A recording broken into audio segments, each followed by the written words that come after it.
Hello students, complex variable के इस chapter में आज हम पढ़ने वाले हैं लिमिट्स के बारे में। So I hope you are ready with your pen and paper. So without wasting much time let us start this video. अब लिमिट्स के कुछ बेसिक रूल्स है, वो हमें याद रखने हैं, बड़े आसानी से याद रह जाएंगे।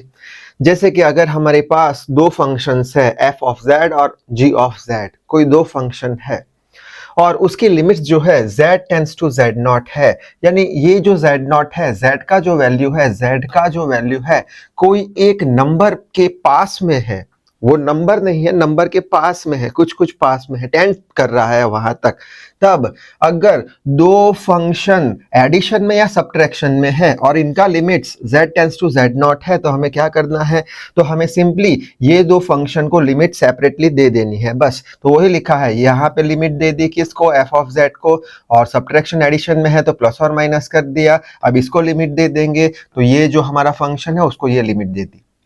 ऐसे ही अगर दो फंक्शन मल्टीप्लिकेशन में है और उनकी limit z tends to z not है, तो हम क्या कर देंगे, सेपरेट कर देंगे मल्टीप्लिकेशन में, यानी कि fz को ये लिमिट दे दी और ये मल्टीप्लिकेशन का साइन है तो मल्टीप्लाई कर दिया, और gz को हमने ये वाली लिमिट दे दी। ठीक है, उसी तरीके से डिवीजन में है, अगर दोनों ही function limit z tends to z not है तो ये लिमिट हम डिवीजन में सेपरेटली दे देंगे, यानी कि fz को ये लिमिट दे दी और डिवीजन में है तो gz को ये limit they the. In short separate कर दिया हमने।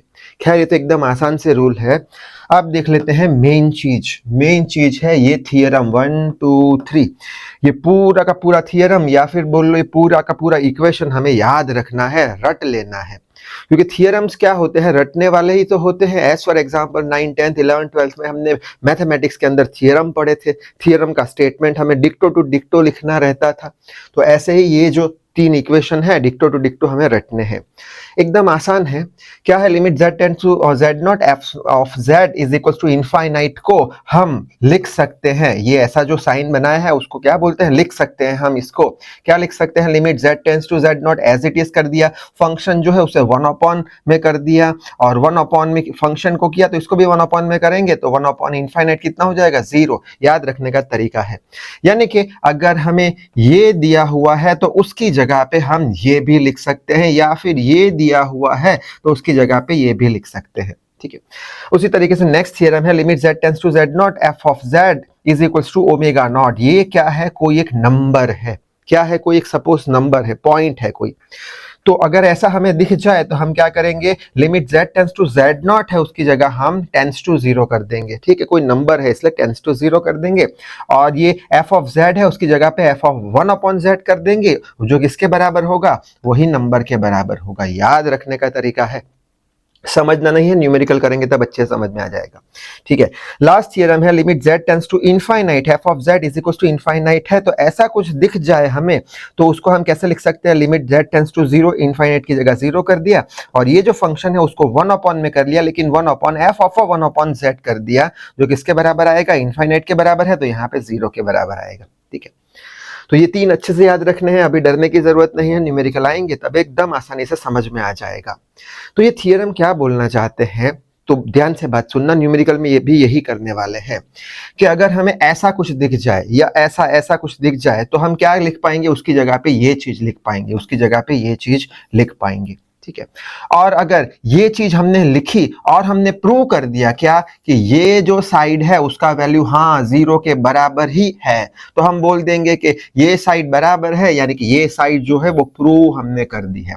वापस एक बार क्या करेंगे, सपोज हमें न्यूमेरिकल में ऐसा कुछ दिख गया तो हम रिप्लेस कर देंगे ये चीज को, किससे, इससे रिप्लेस कर देंगे। ठीक है, इसकी दो साइड है, एक तो ये वाली साइड और एक ये वाली साइड, LHS और RHS। अगर हमने LHS का वैल्यू RHS के बराबर प्रूव कर दिया तो हम बोलेंगे कि ये एक्सप्रेशन करेक्ट है। अगर ये एक्सप्रेशन करेक्ट है जो कि इस पे से लिखा है तो ये भी करेक्ट है, यानी ये पूरा प्रूव हो गया है। आई होप बात समझ में आ गई होगी। अब सीधा न्यूमेरिकल देख लेते हैं तो और अच्छे से क्लियर होगा। तो स्टार्टिंग में बेसिक न्यूमेरिकल होंगे, फिर थोड़ा लेवल बढ़ाएंगे। तो फर्स्ट न्यूमेरिकल है, prove that limit z tends to 3i 3x plus iy square is equal to 9i। ये प्रूव करना है। क्या इसमें कोई भी थियरम का यूज करना पड़ेगा? कोई जरूरत नहीं है। क्यों कोई जरूरत नहीं है? क्योंकि यहाँ पे i वाली टर्म है और हमारे जो थियरम है ये वाले तीन थियरम उसमें कहाँ पे भी आई वाली टर्म है नहीं, लिमिट के अंदर आई वाली टर्म है नहीं, तो थियरम का यूज करना नहीं है। जहां जब भी लिमिट आई के टर्म्स में हो, इमेजिनरी के टर्म्स में हो, ठीक। अच्छा, तो 9i प्रूव करना है तो कैसे करेंगे, तो ये वाला साइड हमने लिख लिया, limit z tends to 3i 3x plus i y square. अच्छा, इसको हम क्या लिख सकते हैं, ये लिमिट z की है 3i की, और यहाँ पे x और y देके रखे हैं, यानी कि अब हमें लिमिट x और y में चाहिएगी, तभी तो x और y की वैल्यू यहाँ पे रख पाएंगे।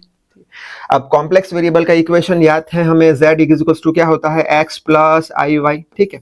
और यहाँ पे z का वैल्यू किसके बराबर देके रखा है, 3i के बराबर, 3i के बराबर, यानी कि ये जो z टेंड्स टू 3i है, वहां पे x का वैल्यू कुछ है नहीं तो 0 मान लेंगे, और y का वैल्यू कितना हो जाएगा, ये i तो एज इट इज, y का वैल्यू 3 हो जाएगा। यानी यहां से हमें x का वैल्यू 0 मिला, y का वैल्यू कितना मिला, 3, तो ये हमारी आ गई लिमिट्स, यानी कि z को हम रिप्लेस कर पाएंगे इस तरीके से। बात समझ में आ रही है शायद से, बस। तो z को हमने रिप्लेस कर दिया, 3i को कैसे रिप्लेस किया, x tends to 0, x tends to 0, y tends to 3, y tends to 3, simple. और ये फंक्शन दिया हुआ एज इट इज लिख दिया, बस। अब ये जो लिमिट्स है वो इसमें डाल देंगे, x की जगह 0, y की जगह 3, तो वही लिखा है, x की जगह 0, y की जगह 3, ये 0 हो जाएगा, ये 3 3 9 आई, तो 9 हमने प्रूव कर दिया है। आई होप ये न्यूमेरिकल समझ में आ गया होगा। आगे बढ़ लेते हैं, prove that z tends to i, ये वाला function z minus i z square plus 1 is equals to 1/2i, ये प्रूव करना है। क्या इसमें थियरम की जरूरत पड़ने वाली है, नहीं। क्यों नहीं, क्योंकि यहाँ पे लिमिट पे क्या है, इमेजिनरी पार्ट है, लिमिट में इमेजिनरी पार्ट है तो जरूरत नहीं, ठीक है। अच्छा, तो शुरू करेंगे, तो हमें क्या देके रखा है, लिख लिया, limit z tends to i z minus i z square plus 1। अब इसके अंदर क्या z की लिमिट को x और y में कन्वर्ट करना पड़ेगा, मैं बोलूंगा नहीं करना पड़ेगा। क्यों नहीं करना पड़ेगा, क्योंकि यहाँ पे z ही देके रखा है फंक्शन में, पिछले न्यूमेरिकल में क्या था, x और y था, यहाँ पे z ही है, तो कन्वर्ट करने की जरूरत है नहीं, ठीक है। अब इसको थोड़ा सा सॉल्व करेंगे हम, कैसे करेंगे, z माइनस आई को एज इट इज लिख लिया, ये क्या हो गया हमारा, a का स्क्वायर प्लस b का स्क्वायर, इसको मैं 1 का स्क्वायर भी तो लिख सकता हूँ, 1 का स्क्वायर 1 ही होगा, a square plus b square, a square plus b square को हम क्या लिख पाते हैं, a plus b a minus b, ठीक है। तो यही हमने लिखा है, ये a plus b a minus b, ठीक है। तो a square plus b square. अब यहाँ पे ये तो हमने लिख लिया, z माइनस 1 z प्लस 1 लिख लिया, इसकी जगह पे, अब इसकी जगह पे एज इट इज लिख लिया। अब इसकी जगह पे क्या हम ऐसे लिख सकते हैं, z1 की जगह i लिख लिया मैंने, क्या सही होगा, तो मैं बोलूंगा सही होगा। कैसे सही होगा, तो अगर इसको सॉल्व करते हैं तो इसका वैल्यू z स्क्वायर प्लस 1 के बराबर आना चाहिए।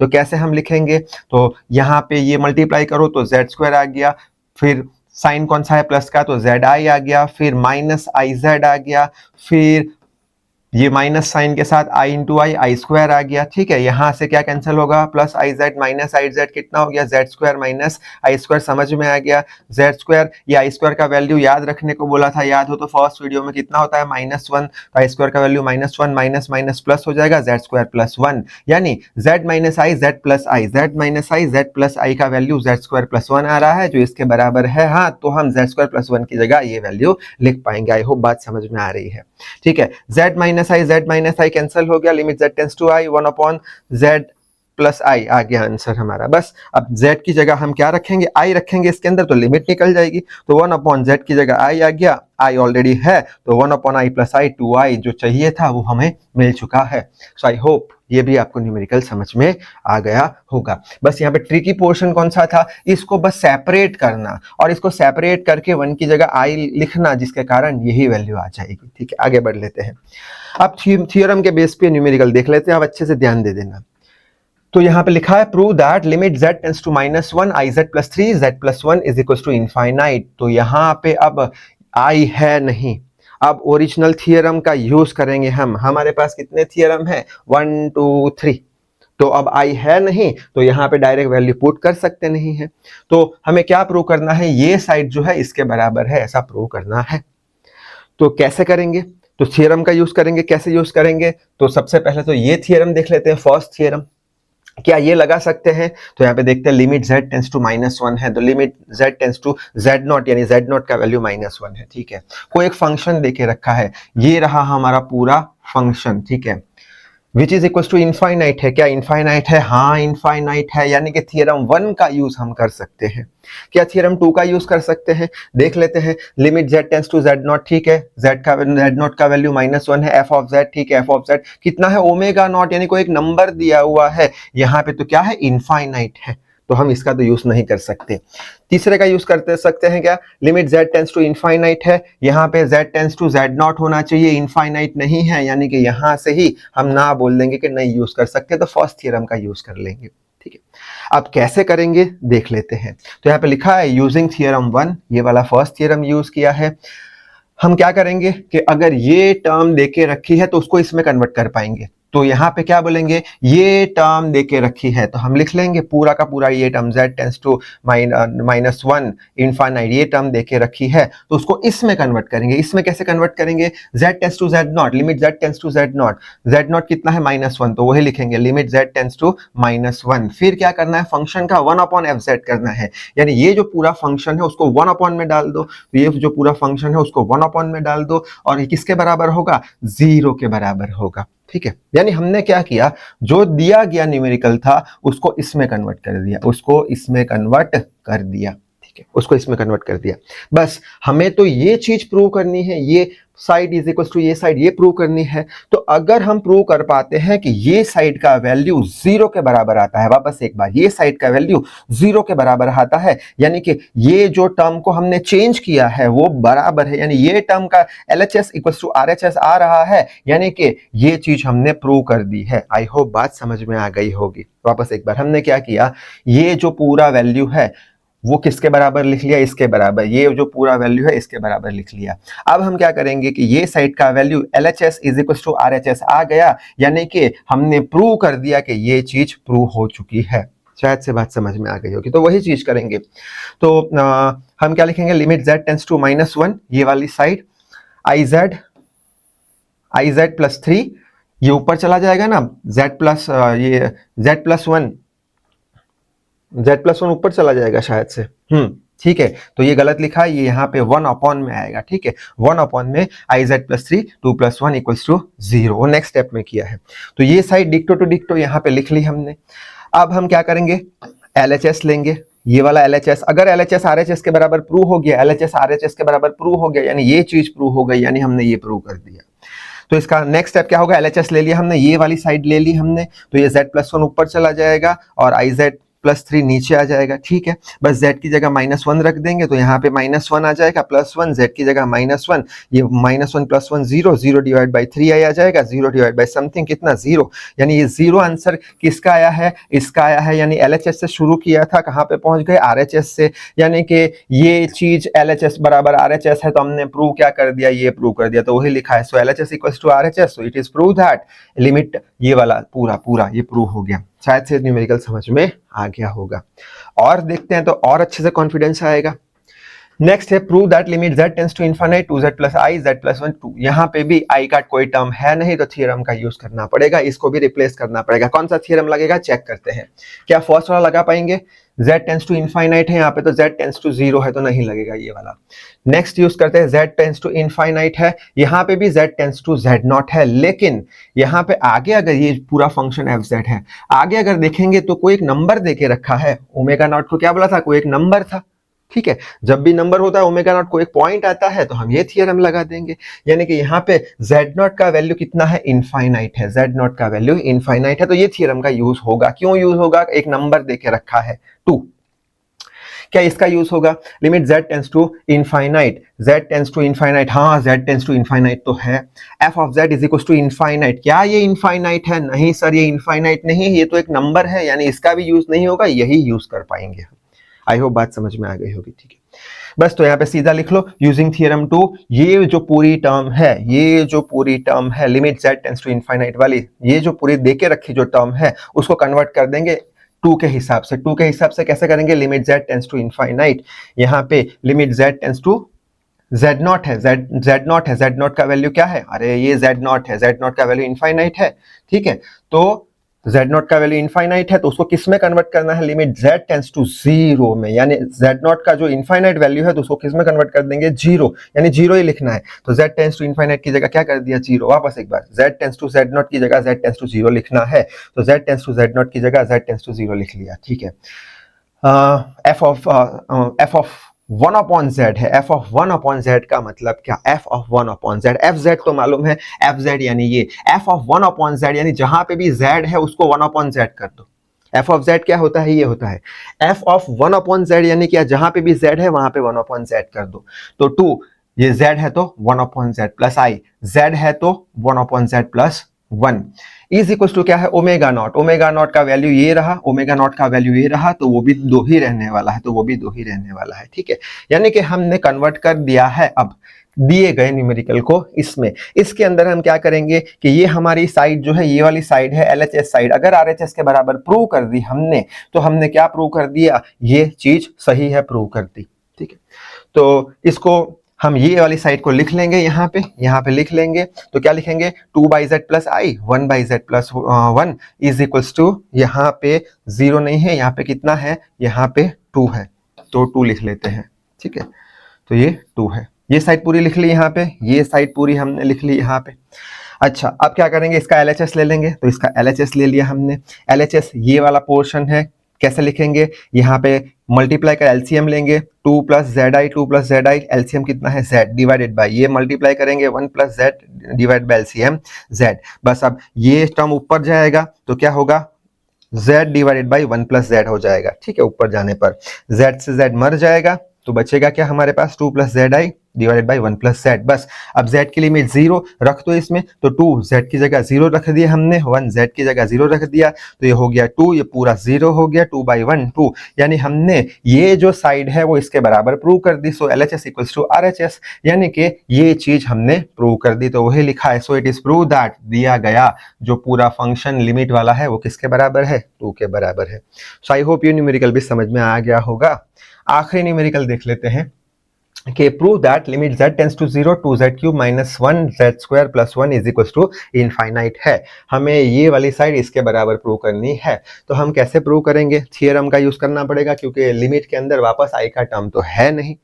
तो हमारे पास 3 थियरम है। सबसे पहला ट्राई करते हैं, क्या ये फर्स्ट वाला हम प्रूव कर पाएंगे, नहीं, क्योंकि z टेंड्स टू इनफाइनाइट है, और इनफाइनाइट कहाँ पे दिख रहा है, क्या ये रहा infinite, z tends to infinite हमें दिख रहा है, ठीक है। और साथ ही साथ ये पूरा फंक्शन इनफाइनाइट के बराबर है, तो साथ ही साथ ये पूरा फंक्शन इनफाइनाइट के बराबर है, तो हम ये वाला ही यूज करेंगे, ना कि ये वाला। क्यों, z tends to z not है, हमें इनफाइनाइट चाहिए, और किसके बराबर है, इनफाइनाइट के बराबर, तो इनफाइनाइट क्या ये यूज करेंगे, नहीं, ये यूज नहीं कर पाएंगे। क्यों, यहाँ पे तो कोई एक नंबर होना चाहिए, जबकि यहाँ पे इनफाइनाइट देके रखा है। तो हम क्या करेंगे, तीसरे थ्योरम का यूज करेंगे, तो वही लिखा है यूजिंग थ्योरम 3। ये जो पूरा टर्म है वो लिख लिया हमने, दिया गया न्यूमेरिकल हमने लिख लिया, उसको किसके बराबर हम लिख सकते हैं, उसको इसके बराबर लिख सकते हैं। तब लिमिट्स क्या हो जाएगी, z टेंड्स टू 0, लिमिट क्या हो जाएगी, z टेंड्स टू 0, और फंक्शन क्या हो जाएगा, 1 अपॉन में जाएगा फंक्शन, ये पूरा फंक्शन 1 अपॉन में जाएगा, और साथ ही साथ 1 अपॉन z, यानी z की जगह 1 अपॉन z लिखना है। वापस एक बार, 1 upon f of 1 upon z, यानी क्या, सबसे पहले जो दिया गया फंक्शन है वो पूरा 1 अपॉन में जाएंगे, ये फंक्शन पूरा क्या जाएगा, 1 अपॉन में जाएगा, और f ऑफ 1 अपॉन z है, यानी कि नीचे ले जाने के बाद जहां पे भी z है वहां पे 1 अपॉन z करना है। आई होप बात समझ में आ गई होगी। और किसके बराबर होगा, वैल्यू 0 के बराबर, तो किसके बराबर होगा, 0 के बराबर। तो ये पूरा फंक्शन नीचे रख दिया, और जहां पे भी z था 1 अपॉन z क्या, यानी 2 इंटू 1 अपॉन z का क्यूब, ठीक है, माइनस 1 डिवाइडेड बाय 1 अपॉन में जाएगा 1 अपॉन z स्क्वायर प्लस 1, यानी कि ये चीज हमको मिल चुकी है, ठीक है। अब हम क्या करेंगे, ये चीज का वैल्यू हमने 0 प्रूव कर दिया, यानी कि LHS बराबर RHS प्रूव कर दिया, तो हम बोल देंगे ये चीज प्रूव हो चुकी है, ये चीज प्रूव हो चुकी है, ठीक है। तो बस यही चीज लिखी है वापस से, लिमिट z टेंड्स टू 0। अब ये जो है नीचे की दो साइड ये ऊपर चली जाएगी, एक तो ऊपर चली जाएगी, तो ये हो जाएगा 1 अपॉन z स्क्वायर प्लस 1 और divided by 2 divided by z square minus 1। Simple सा कैलकुलेशन है। अब हम LHS ले लेते हैं, इसका वैल्यू प्रूव इसके बराबर कर देंगे, तो ये दिया गया प्रूव हो जाएगा। तो LHS equals to limit z tends to 0, वापस एलसीएम लेंगे, 1 plus z square divide by z square, ये 1 minus z cube divided by z cube LCM. अब ये वाला टर्म ऊपर जाएगा तो ये जेड क्यूब ऊपर चला जाएगा, 2 माइनस जेड क्यूब नीचे आ जाएगा। यहाँ पे जेड स्क्वायर कैंसिल, एक जेड बचेगा तो वही लिखा है 1 प्लस जेड स्क्वायर, एक जेड बचा, नीचे बचा 2 माइनस जेड क्यूब। बस अब लिमिट रख दो, z टेंस टू 0 यानी z की जगह 0 रख दिया, ये भी 0 रख दिया, 2 इसको भी 0 रख दिया, तो कितना हो जाएगा 0 ऊपर का नीचे का 2, तो पूरा नीचे 0 हो जाएगा। तो कितना आ गया आंसर 0। तो ये 0 ही तो आंसर चाहिए था हमें, यानी कि हम बोल देंगे LHS बराबर RHS है। इसका मतलब जो दी गई चीज है वो हमने प्रूव कर दी है। तो आई होप ये न्यूमेरिकल में भी समझ में आ गया होगा। तो ज्यादा से ज्यादा न्यूमेरिकल प्रैक्टिस करना। तो इस वीडियो में बस इतना ही। Till then read hard, work hard. Thank you very much.